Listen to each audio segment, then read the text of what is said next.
Hello everyone, मैं हिमांशु कुमार और आज की इस वीडियो में हम इंग्लिश के एक चैप्टर जिसका नाम है द थ्री एप्पल्स उसकी स्टोरी पढ़ने वाले हैं। तो चलिए स्टार्ट करते हैं। Once upon a time there was an orchard full of fruit trees. एक समय की बात है जब एक बगीचे में फलों के पेड़ हुआ करते थे। An apple tree stood in the orchard with other trees and throughout the summer it stretch out its branches wide. वहाँ पर एक सेब का पेड़ भी था दूसरे पेड़ों के साथ, जो कि गर्मियों में अपनी शाखाएं फैला देता था। To catch the rain drops and the sunshine to make its apples grow round and ripe. अब वो अपनी शाखाएं फैलाता था जिससे कि वो रेन ड्रॉप्स को, बारिश की बूंदें और धूप को कैच कर सके, जिससे कि एप्पल्स पके हुए निकले। Now it was fall season and on the old apple tree were three huge apples as yellow as gold and larger than any orchard apple in the whole orchard। अब ये पतझड़ का मौसम था तो उस पुराने सेब के पेड़ पर तीन बड़े बड़े एप्पल्स थे जो कि इतने सुनहरे दिख रहे थे जैसे कि कोई सोना हो, और शायद पूरे बगीचे में उनसे बड़े एप्पल्स थे ही नहीं। The apple tree stretched and reached as far as it could until one fine day the branch on which the three gold apples grew hung over the orchard wall। वो सेब का जो पेड़ था उसकी शाखाएं इतनी फैल चुकी थी कि जिस टहनी पर वो तीनों सेब लटके हुए थे वो टहनी बगीचे की दीवार पर जा लटकी। The three great apples waited for someone to pick them and as the wind blew through the leaves of the apple tree it appeared to sing। और वो तीनों एप्पल्स ऐसा लग रहा था किसी का वेट कर रहे हैं जो कि उन्हें वहाँ से ले जाए। The tree has apples three anyone who uses one well shall a treasure see। अब वहाँ पर वो पेड़ कह रहे थे तीनों एप्पल्स कि जो भी हमें यहाँ से ले जाएगा शायद उसको एक खजाना सा मिल जाएगा, क्योंकि वो एप्पल्स इतने अच्छे थे। ठीक है। Then one bright sunny morning along came a naughty little boy called Henry। फिर एक सुबह एक शरारती छोटा बच्चा आया जिसका नाम हेनरी था। While passing by the orchard wall he looked longingly at the three gold apples he wished to have one of them। जब वो बगीचे के बगल से जा रहा था तो वो उसकी नज़र उन तीनों एप्पल्स पर पड़ी और वो उनको देखने लगा और वो चाहता था कि उनमें से एक उसको मिल जाए। At that very moment the wind sang its melodious song again as the leaves rustled in the breeze। The apples swayed and one of the fat golden apples fell at Henry's feet। Henry jumped with joy। और उस time पर लग रहा था कि हवाएं फिर से वही गाना गा रही हैं, और जैसे ही हेनरी ने देखा कि हवा से वो जो एप्पल था वो टूटकर सीधा हेनरी के पास गिर गया और हेनरी उस टाइम बहुत ही खुशी से कूद पड़ा। He pounced on it and rubbed his hands on its surface। वो अब उस बड़े से एप्पल को देख रहा था और उसकी प्यारी सी त्वचा पर, उसके सरफेस पर हाथ लगा रहा था। Loving the smooth feel, how sweet it smelled and how delicious and juicy it must be, Henry could think of nothing but to eat it। Henry सोच रहा था ये कितना स्वादिष्ट होगा और हेनरी सिर्फ उसको खाने के बारे में सोच रहा था। He had not eaten his breakfast and felt a little hungry। उसने आज सुबह का खाना नहीं खाया था तो वो थोड़ा भूखा भी लग रहा था।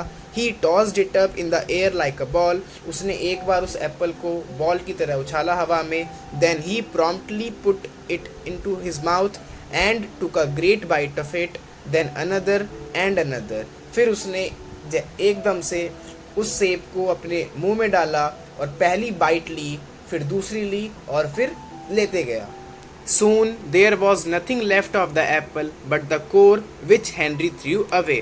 अब उस एप्पल में कुछ नहीं बचा था, बस उसके बीच का हिस्सा बचा था और हेनरी ने उसको वहीं फेंक दिया। He licked his lips and went on his way। फिर वो अपनी रास्ते पर चला गया। But the wind in the apple tree sang sorrowfully after him। और जैसे ही वो गया वहाँ से, अब जो वहाँ से हवा आ रही थी ऐसा लग रहा था कि वो अब थोड़ी दुखी है। The tree now has two apples। अब उस पेड़ पर सिर्फ दो एप्पल्स बचे थे। But it is no longer a treasure for you। अब भी वो दो एप्पल्स किसी को मिल जाएं तो वो भी एक खजाने से कम नहीं है। And after some time a pretty girl named Mary came down the lane that passed by the orchard wall. और फिर कुछ समय बाद वहाँ पर एक सुंदर सी लड़की आई जिसका नाम मैरी था, जो कि बगीचे की दीवार के पास से गुजर रही थी. She looked up at the two beautiful apples that hung on the branch of old apple tree and she listened to the wind. और उसने उन दो एप्पल्स की तरफ देखा जो कि बगीचे के जो ऊपर टहनी थी उस पर लटके हुए थे, और वो अब हवा को सिर्फ सुन रही थी. The tree has apples too, a treasure they hold for a girl like you.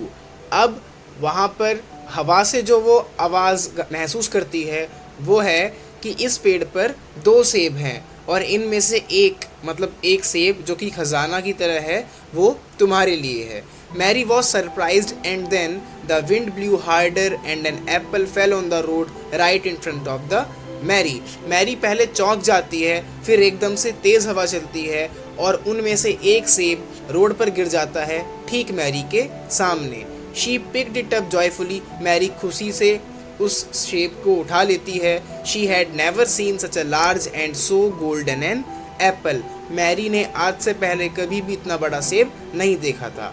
Mary was a meticulous girl who always took good care of things. Mary शुरू से ही एक अच्छी लड़की थी जो कि अच्छी चीज़ों को संभाल कर रखती थी. She wanted to preserve this lovely fruit which she had found. वो इस प्यारे से फल को हमेशा अपने पास संभाल कर रखना चाहती थी जो कि उसने ढूंढा था. I will keep this golden apple always, Mary said.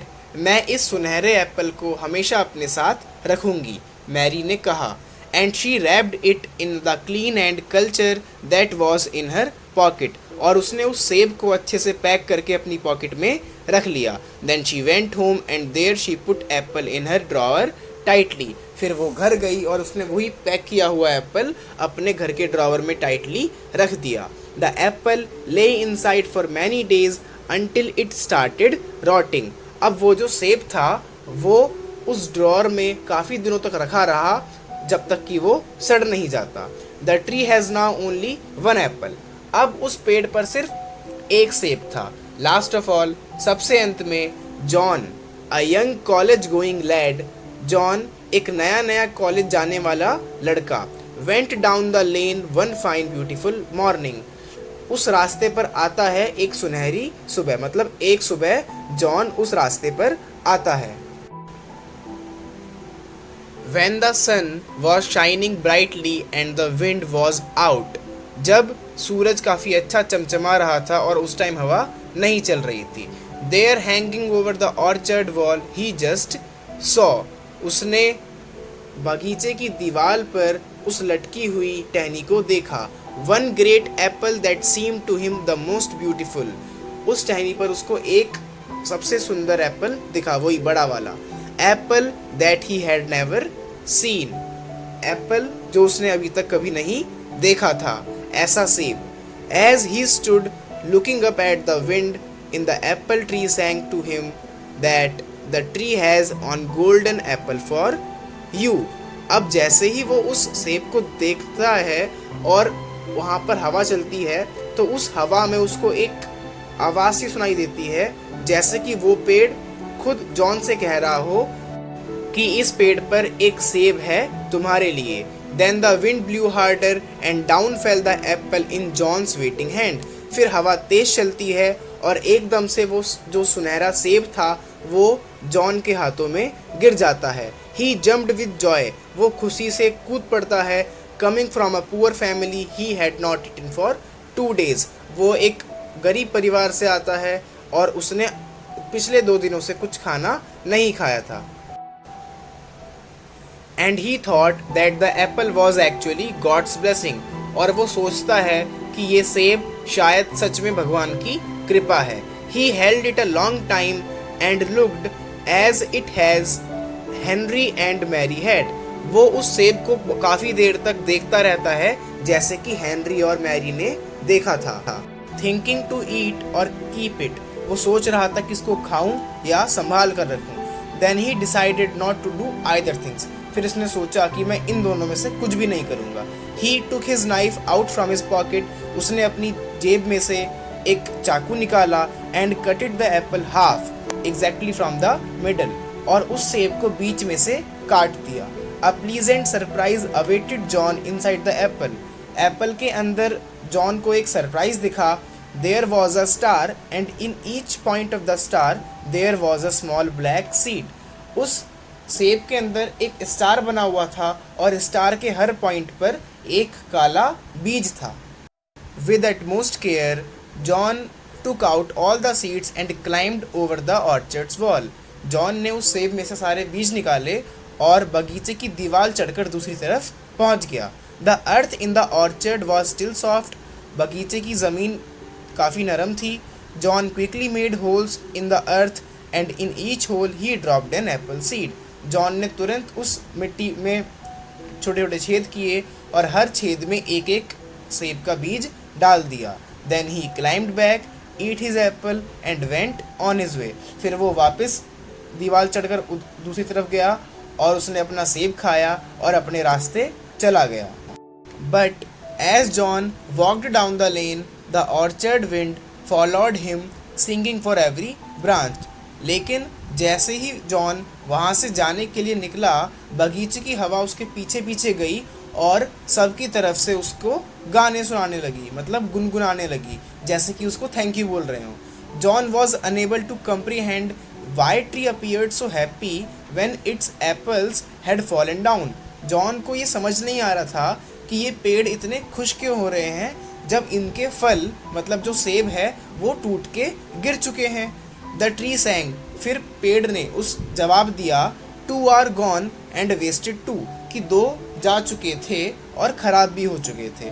But thanks to you there will be hundreds of apples for tree, लेकिन तुम्हें धन्यवाद क्योंकि तुम्हारी वजह से अब यहाँ पर 100 से भी ज़्यादा एप्पल्स और आएंगे पेड़ों से। Now John understood the selfless nature of the trees. अब जॉन को पेड़ों का निस्वार्थ भाव समझ में आया। Which only gave you shade and fruit without asking anything in return, जो कि हमें छाँव देते हैं, फल देते हैं बिना कुछ मांगे। He felt satisfied that he too had made a contribution to the environment by sowing the apple seeds. उसको काफ़ी अच्छा लगा, महसूस हुआ कि उसने भी पर्यावरण के लिए कुछ कंट्रीब्यूट किया है उस सेब के बीजों को बोकर। And at last we should care about nature. ठीक है, चैप्टर क्लोज।